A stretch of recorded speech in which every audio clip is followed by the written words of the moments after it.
순간에는 내가 이 사람을 배우자의 후보로 놓고서 사귀는 거예요. 그러니까 그냥 아무나 이렇게 사귀는 거, 아니 그냥 나는 얘랑 사귈 때 그냥 한 1, 2년 만나고 헤어지고 다른 사람이랑 만나서 결혼해야지라고 생각하는 사람은 빨리 그렇게 이성 교제를 해서는 안 된다는 거죠. 그러니까 이성 교제를 시작하는 순간에는 반드시 그 사람이 배우자가 될 수 있다라는 생각을 가지고서 접근해야 된다는 거죠. 그래서 이성 교제라는 것은 함부로 접근해서는 안 되고 하나님께서 허락하셨다는 어떤 확신과 그런 것에서 출발해야 된다는 거죠. 근데 물론 우리가 이런 마음을 갖고서 이성 교제를 시작할 수는 있어요. 그런데 이성 교제를 시작하다 보면 성격이 틀려서 결혼하는 것도 아니고 그러면 결혼해야 되니까라고 했을 때 꼭 그런 건 아니죠. 그죠? 만났을 때 헤어질 수도 있는 거예요. 근데 제가 지금 말씀드린 건 뭐예요? 처음 교제를 시작했을 때, 교제를 했을 때 우리가 가져야 될 태도를 이야기하는 거예요. 그러니까 만나고 그냥 쉽게 헤어지겠다 이 생각을 가지고 이성교제를 해서는 안 되고, 우리가 이성교제를 시작해서 우리가 사귀자라고 했을 때는 반드시 그 사람이 나의 배우자가 되겠다는 어떤 조금의 확신을 가지고서 이 사람과 사귀어야 되고, 양다리라는 것은 말이 안 되는 거죠. 양다리라는 건 말이 안 되는 거예요. 양다리라는 건 말이 안 되고, 그러니까 반드시 이 사람이 나의 배우자가 될 수 있겠다라는 어떤 확신 속에서 그것들을 시작하고 해야 된다는 것이죠. 저는 이제 그런 것 같아요. 저도 이성교제를 하고 왜 이렇게 했지만 하나님 기뻐하시는 이성교제가 있는 것 같아요. 그거는 하나님을 섬기듯이 이렇게 하나님께서 두 주인을 섬기지 말라고 하셨잖아요. 그죠? 두 주인을 섬기지 말라고 하신 것처럼 하나님께서 우리에게 요구하시는 것도 이성교제를 통해서 이 사람 막 후보로 놓고서 이렇게 하는 걸 원하지 않으시고 하나님을 섬기듯이 이성교제를 하기를 원하세요. 하나님을 섬기듯이 한 사람에 집중하고 한 사람에게 하는 그것을 원하세요. 그러니까 하나님께서 부부관계를 만드신 이유가 뭐예요? 결혼제도를 만드신 이유가 뭐예요? 하나님께서 부부관계를 통해서 하나님께서 성경을 통해서 말씀하시는 것은 부부관계의 비유를 통해서 하나님과 우리가 하나됨을 설명하세요. 남자가. 그리고 우리가 소선지서를 읽어보면 하나님과 우리의 관계를 뭘로 표현해요? 하나님은 신랑이고 우리는 신부라고 하죠. 그러니까 부부라는 관계가 그냥 이렇게 주어진 게 아니라 신령한 관계를 통해서 나타내 보여주신 것이고, 하나님과 우리의 관계를 표면적으로 이 세상 가운데 표면적으로 우리가 목도할 수 있도록 보여주신 관계가 부부 관계인 거예요. 둘이 만나서 하나가 되는 거예요. 그 신비를 보여주시고서 그리고 하나님과 우리가 하나가 될 수 있는 그것을 동일하게 설명하고 있어요. 그리스도와 교회가 신랑이고 신부인 것처럼 그런 것들을 통해서 이렇게 설명해주고 있단 말이에요. 그렇다고 한다면 이성교제도 마찬가지죠. 그렇게 함부로 접근하는 것이 아니라 하나님을 섬기듯이 한 사람에게 집중하고 한 사람에게 그것이 하나님의 뜻임을 이렇게 붙잡으면서 살아갈 수 있는 그것을 하나님께서 원하고 계세요.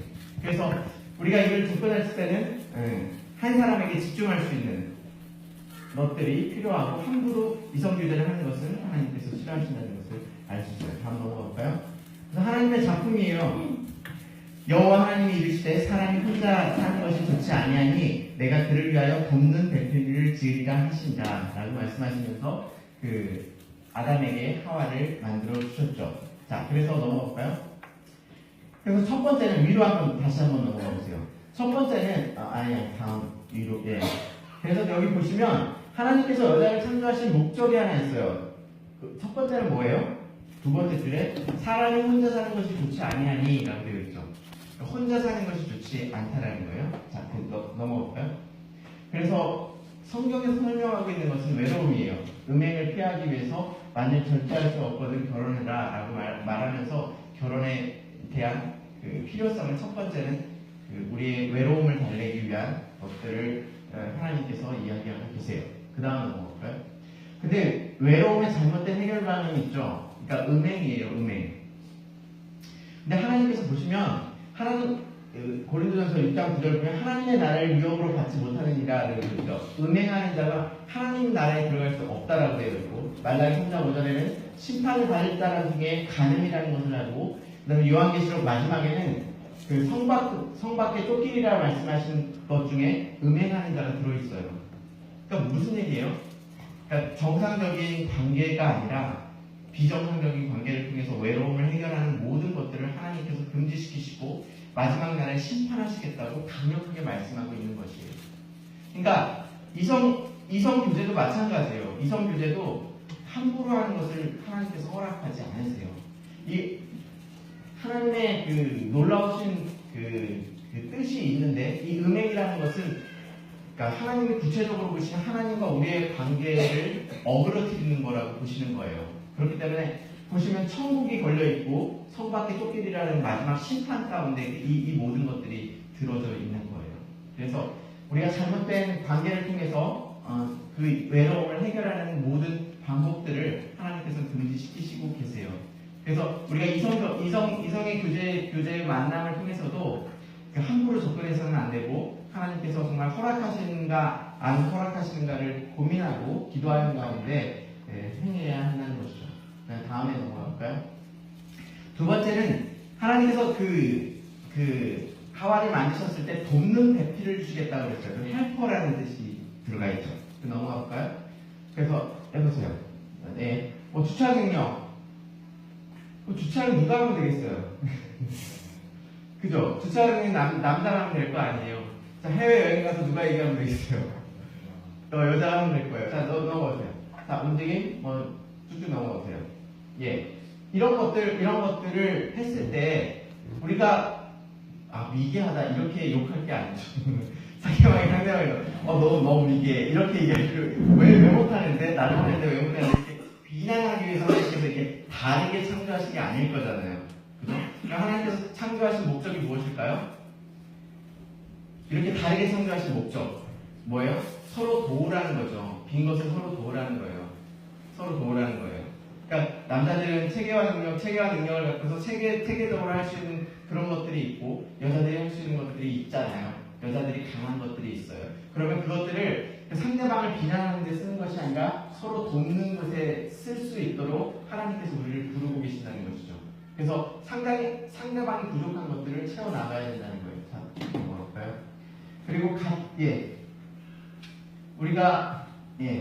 그리고 우리가 이성교제나 배우자를 했을 때 반드시 거쳐야 될 것은 같이 짐을 질 수 있는 사람인지를 살펴봐야 된다는 거죠.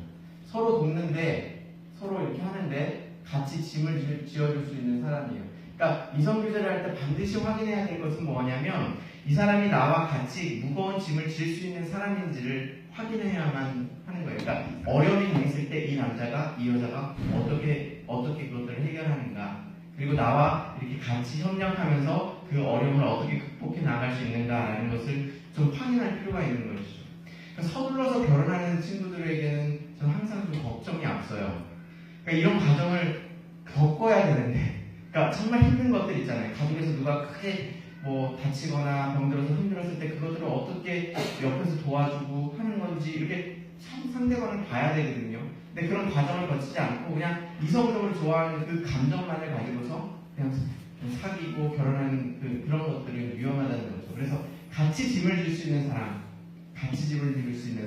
그러니까 내가 힘들었을 때 나 혼자만 그 짐을 지고 가도 괜찮은데 이 사람이 있으면서 더 힘들어지는 거예요.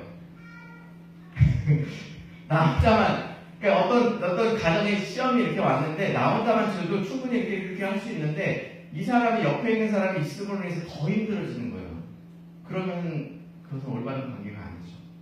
그 사람이 있음으로 해서 그 짐이 덜어질 수 있는 그 올바른 관계 속에서 그 사람이 있는지, 그래서 그것들을 확인해야 된다는 거죠.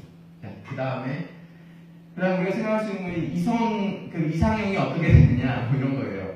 그래서 우리 자매들 이렇게 백만타 왕자 이런 것들을 생각할 수 있겠고, 그다음 두 번째는 제가 인터넷을 뒤지다 보니까 한국 남자들이 가장 이상형으로 했던 것들을 이렇게 종합해가지고 이렇게 만든 거예요. 이상형이요? 어떠세요? 우리 혼자들 이상해요? 누구 닮았나요? 아무튼 그래서 이상형이에요. 근데 우리가 이렇게 생각할 때, 그러니까 우리가 이성교제 좋겠다라는 생각을 하잖아요. 네, 한번 보자고요. 그럼 이상형이랑 만났을 때 이거를 좀 해보려고 했는데 나의 장점이 뭐라고 생각하세요? 한번 생각해 보세요. 나의 장점이 뭐라고 생각하는지 한번 생각해 보시고 두 번째는 나의 이상형은 어떤 사람인지를 한번 생각해 보세요.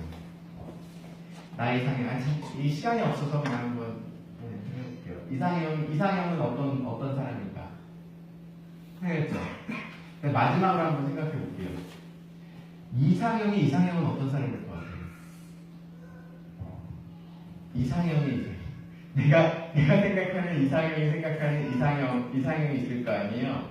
자, 그 이상형과 나의 장점과 이것이 같은가를 한번 생각해 보라는 말이에요. 그러면 보세요. 내가 이상형이랑 결혼을 했어요. 내가 지금 꿈꾸고 있는 이상형 배우자 있잖아요. 내가 꿈꾸고 있는 나 이 사람이랑 결혼했으면 좋겠다는 사람이 있을 거 아니에요. 지금 그 이상형이랑 결혼을 했어요. 그런데 이상형이 아닌 거예요. 나의 장점이. 자, 행복할까요? 안 행복할까요? 네? 이상형이라 지금 우리가 이 이야기를 시작하면서 우리가 생각했던 거는 나의 이상형이랑 결혼하면 행복할 것이라고 이렇게 생각하고 있었어요. 자, 나의 이상형은 너무 행복하잖아요. 나의 이상형이랑 결혼했으니까. 근데 이상형이랑 결혼했는데 그 이상형이 생각하는 이상형이 나라는 관계가 없는 사람인 거예요. 자, 그러면 우리가 생각했던 그 이상형은 실제로 이상형이 될 수가 없어요. 내가 그 사람이 될 수 없기 때문에. 자, 그래서 다음 한번 볼까요? 이상형과의 결혼은 곧 어떻게 되냐면요. 다음 보세요. 이상형과의 결혼에 치명적인 약점이 있어요. 내가 생각하는 이상적인 사람과의 치명적인 약점이 있어요. 뭘까요? 네? 나중에 실망하는 거. 네, 실망하는 것일 수도 있어요. 할 수 있는데, 근데 내가 이상적이라고 생각했던 사람이, 보세요. 치명적인 약점이 뭐냐면, 나의 행복을 내가 결정할 수 없어요. 그러니까 내가 이상형이랑 결혼을 했어요. 근데 이상형이 나를 좋아하지 않고 딴 사람을 좋아하기 시작한 거예요. 그럼 나의 행복은 어떻게 돼요?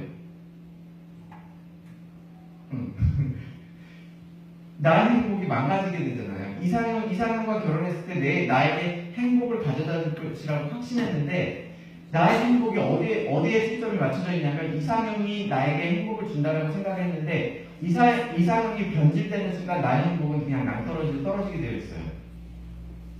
그렇죠. 이렇게 해서 결혼했는데 결국은 그 사람이 변질되는 순간 나의 행복을 내가 컨트롤할 수 없어지게 되고 상대방에 의해서 나의 행복이 결정되게 된단 말이에요. 그러니까 결정적인 치명적인 약점이 생기게 되죠. 다음은 뭘까요? 그래서 영어에서는 애인이나 배우자를 이런 단어로 표현하기도 한대요. 뭐예요? better half. 그러니까 나보다 나은 다음으로 배우시겠어요? 더 나은 반쪽이라고 이야기한대요. 더 나은 반쪽. 그러니까 상대방을 생각할 때 이제 좀 다른 이야기인데 상대방을 생각할 때 내가 결혼했는데 내가 손해야. 내가 이성교제하는데 내가 손해야. 라고 접근하는 거는 그러니까 안 되는 것이죠. 그러니까 상대방을 생각했을 때 상대방을 뭐라고 생각해야 돼요? 나보다 나은 반쪽이야. 라고 생각하면서 만나야 한다는 거죠. 그러니까 그 사람이 이상형이어서 그렇게 되는 게 아니에요. 그 사람이 남들이 다 호감을 가질 수 있는 매력을 갖고 있어서가 아니에요. 그러니까 내가 이성교제를 했을 때는 그 사람이 나보다 더 나은 반쪽이라는 것을 그런 신념을 가지고서 만나야 된다는 거죠. 그래서 상대방을 존중해야 되는 거예요. 행복의 관점이 내게 있는 것이 아니라 누구에게 있냐면 상대방에게 있는 거예요. 상대방이. 그러니까 상대방이 행복하면 내가 행복한 거예요. 그러면 어떻게 돼요? 행복을 결정할 수 있는 게 누구에게 있어요? 내 자신에게 있단 말이에요. 왜냐하면 이 사람을 행복해지게 함으로써 내가 행복해질 수 있으니까. 그러니까 상대방이 내게 행복을 주는 것이 아니라 내가 이 사람을 행복하게 함으로 인해서 내가 행복을 느끼는 거예요. 그래서 우리가 이성을 접근했을 때는 나보다 나은 반쪽을 찾는 거죠. 나보다 나은 반쪽. 존중해 줄 수 있는 반쪽. 해서 넘어가 볼게요. 그래서 부부에 관한 태도를 이렇게 정의하고 있어요. 아내들이여 남자에게 복종하기를 죽게 하듯 하라. 남편들아 아내 사랑하기를 그리스도께서 교회를 사랑하시고 그 교회를 위하여 자신을 내어준 것 같이 하라. 자, 누가 더 사랑하는 거예요? 죽게 하듯 하는 게 더 사랑하는 거예요. 그리스도께서 교회를 사랑하는 게 더 사랑하는 거예요. 뭐가 더 큰 사랑이에요? 누가 더, 남편이 더 사랑해야 되는 것 같아요? 아내가 더 사랑해야 되는 것 같아요? 그죠? 순서가 뭐가 오는? 남자로 순서가 있어요? 네.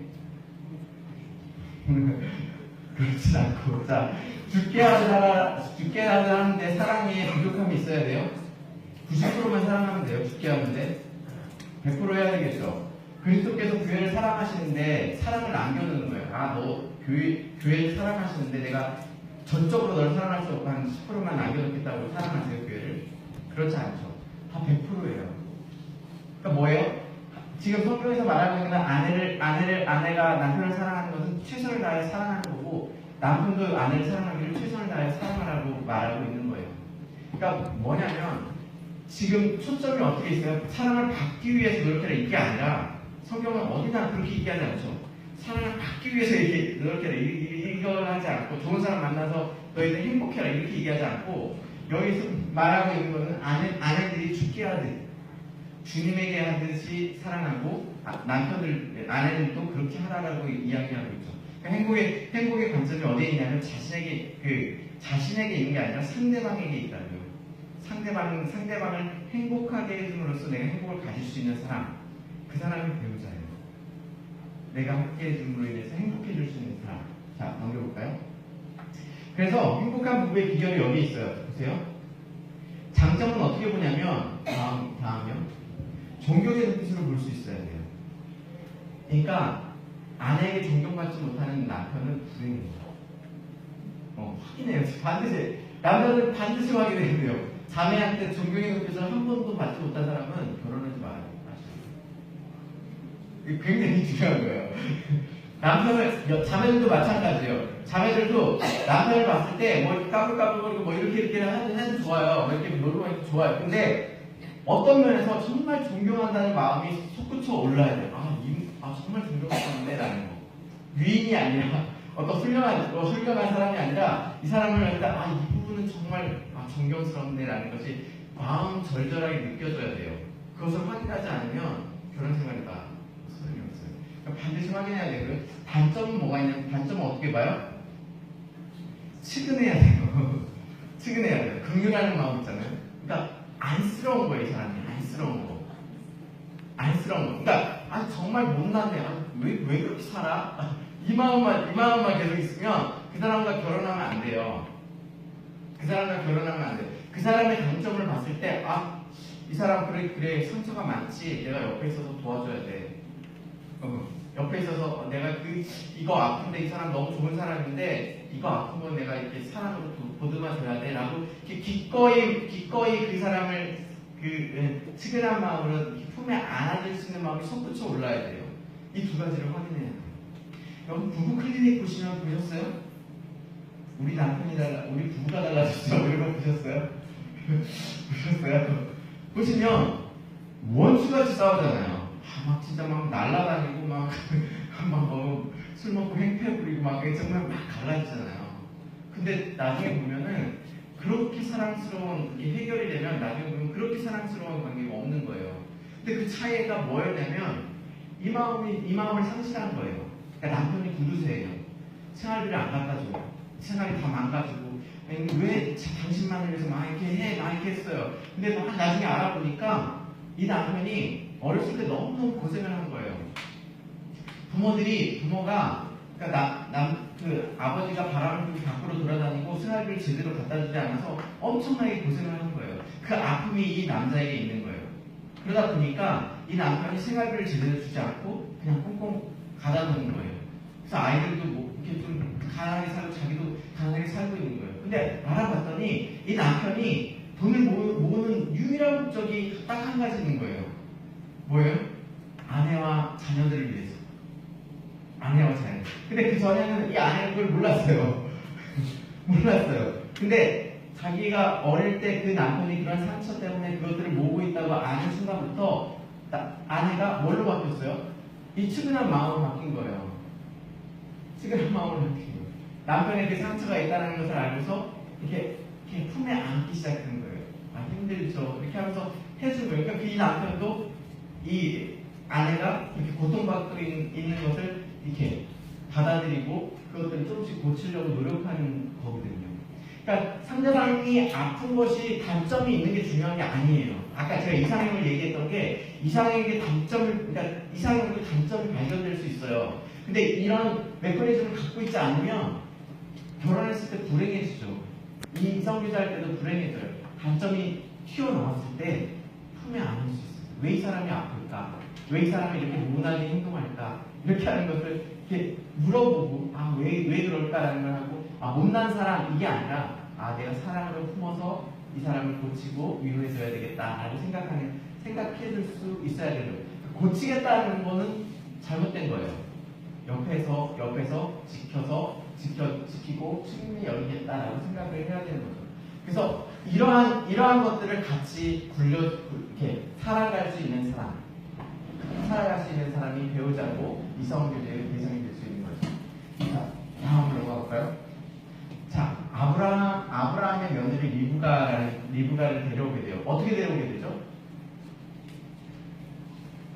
아브라함이 종을 보내죠.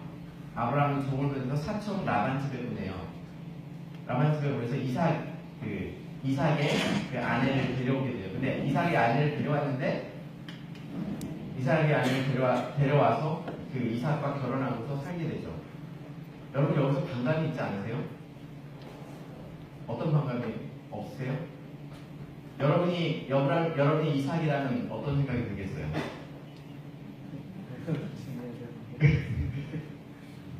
되게 중요한 문제잖아요.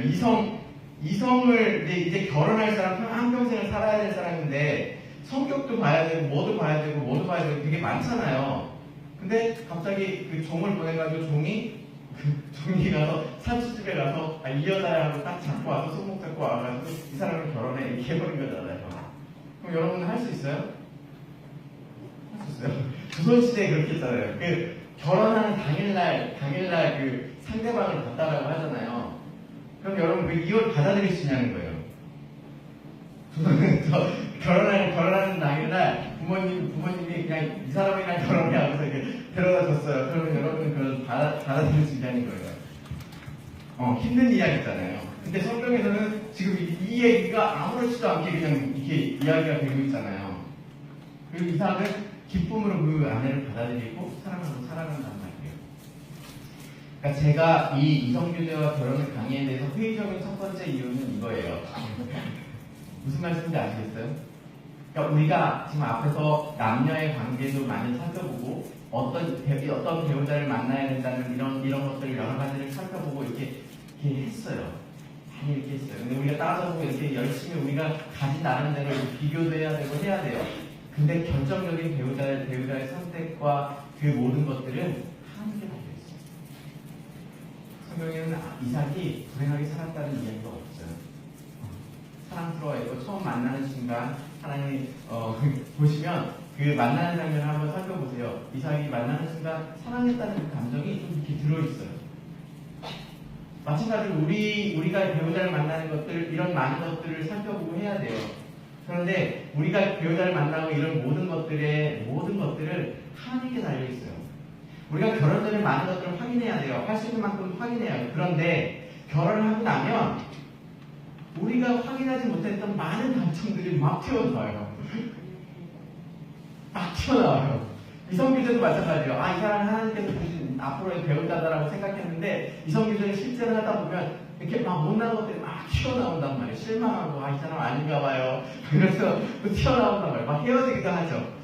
그렇게 튀어나온단 말이에요. 그런데 저도 결혼을 하고 이런 많은 이성관계를 지켜보면서 느꼈던 것은 이성관계를 느끼시는 것은 하나님이세요. 하나님이세요. 제가 이 강의를 회의적으로 느꼈던 것도 우리가 아무리 눈으로 이것들을 생각하고 이성적으로 판단하고 한다 할지라도 그 모든 것들을 주관하시는 것은 하나님이시기 때문에 여러분 너무 이렇게 폐쇄적으로 내 옆에 접근하지 마 이렇게 하지 마시고 그러면 안 되죠. 접근하지 마 하시면 안 되고 하나님의 눈으로 이렇게 이성들을 바라보면서 이 사람이 배우자인가? 라는 것들을 판단하시고 접근하실 필요가 있는데 근데 근본적으로는 하나님께서 인도해 주셔야 하는 거예요. 만남을 통해서 하나님께서 인도해 주시고 만나 주시게 해야 되고 결혼 후에 발생하는 모든 문제 또한 하나님께서 책임져 주셔야만 우리가 올바른 부부관계를 이끌어 나아갈 수 있어요. 그래서 여러분이 지금 가져야 되는 가장 중요한 것들은 이 배우자분의 결혼의 문제를 하나님 앞에 내려놓고 기도하는 것이 너무나도 중요해요. 저도 결혼을 했지만 결혼하기 초반에 가졌던 생각과 나중에 가졌던 생각이 달라요. 아내가 가졌던 그게 다르더라고요. 그러니까 아내가 훌륭하게 생각되는 부분들이 처음에 생각했던 것과 결혼하고 나서의 생각이 달라지더라고요. 그럼 이게 어떻게 판단하시겠어요? 우리가 감당할 수 없는 부분이 너무나도 많아요. 그렇다고 한다면 우리는 지금 우리가 하나님 앞에 이 모든 것들을 내려놓고 기도하셔야 해요. 하나님께서 내게 하나님께서 합당하신 배우자를 허락하시고 인도해달라고 하나님 앞에 끊임없이 기도하시고요. 초조해하거나 다급할 필요는 없어요. 그죠? 그 결혼 이 모든 것들은 하나님께서 인도하시는 것이기 때문에 초조함으로 우리가 이렇게 섣불리 접근할 필요가 없는 거예요. 자, 다음 볼까요? 그래서 언약으로 묶어주신 거예요. 보시면은 우리가 결혼할 때 맨날 듣는 것이잖아요. 하나님이 짝지어주는 것을 사람이 나누지 못할지니라 말하잖아요. 그러니까 우리가 여기서 결혼한다고 하면 그 모든 것들은 무조건 하나님께서 맺어주시는 거예요. 하나님께서 맺어주신 것이라는 확신 속에서 아까 말했던 그런 것들을 찾아나가야 되는 거예요. 남편이 믿고 막 이렇게 막 정말 싫고 막 이 가운데서도 우리가 하나님 앞에 구해야 되는 거죠. 하나님께서 맺어주셨으니 그것들을 해결해달라고 강구해야 되고. 다음 볼까요? 그래서 거울이라는 거예요. 여러분 보세요. 네. 이런 것이 있다고요. 내가 웃으면 아내도 웃을 것이고 내가 화를 내면 아내도 화를 낼 것이다 라고 해서 그러니까 결혼이라는 것은 무슨 혜택을 받기 위해서 결혼을 한다는 관점에서 보면 안 되고 상대방에게 내게 행복을 전해주겠다라는 관점에서 그 속에서 행복을 느끼겠다라는 거 있잖아요. 사회봉사를 하면은요, 그 봉사를 받는 사람이 기쁠 것 같은데 실제로는 봉사하는 사람의 그 행복감과 만족도가 높아요. 그 사람이 행복해져요. 그러니까 정기적으로 우울증에 빠지고 막 이런 사람들을 사회봉사를 시키면요, 그 사람이 회복되는 걸 많이 발견하게 되거든요. 그러니까 남을 도와주면서 얻는 기쁨이 굉장히 큰 거예요. 그러니까 하나님께서 하나님을 사랑하고 이웃을 사랑하라고 했잖아요. 근데 이게 그냥 의무가 아닌 거예요. 이거 막 죽도록 해서 하나님 사랑하는데 막 힘들어 죽겠고 막 이웃 사람이 힘들어 죽겠고 이게 아니라 그 반대면에 뭐가 있냐면 이 세상을 가장 행복하게 살아갈 수 있는 행복의 비결이 그 안에 들어있는 거예요. 이웃을 사랑할 때 가장 큰 행복을 느낄 수 있는 거예요. 넘어볼까요? 그래서 비전과 신앙을 공유할 수 있어야 돼요. 제가 회사 다닐 때 동기 여자애 중에 막 사귀더라고요. 사귀는데 남자친구가 이제 증권회사에서 이제 펀드 매니저 같은 걸 하고 있더라고요. 그래서 이렇게 잘 사귀고 있는데 이 남자친구의 꿈은 뭐냐면 시골에 가서 이렇게 집을 짓고서 사는 게 이 남자친구의 꿈인 거예요.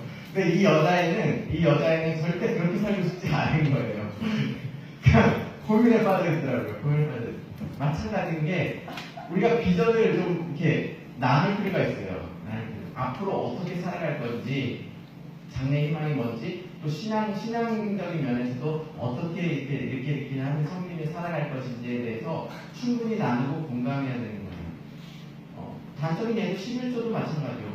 어떤 자매 쪽에서 11조를 드리고 싶은데 남자 쪽에서는 그건 아니지 않아? 이렇게 될 수 있거든요. 사소한 갖고 싸울 수 있게 돼요. 근데 신앙적인 부분에서도 충분히 이야기할 필요가 있고, 그리고 앞에 삶을 어떻게 살아가는지에 대해서도 충분히 공감할 필요가 있어요. 그 다음에 볼까요?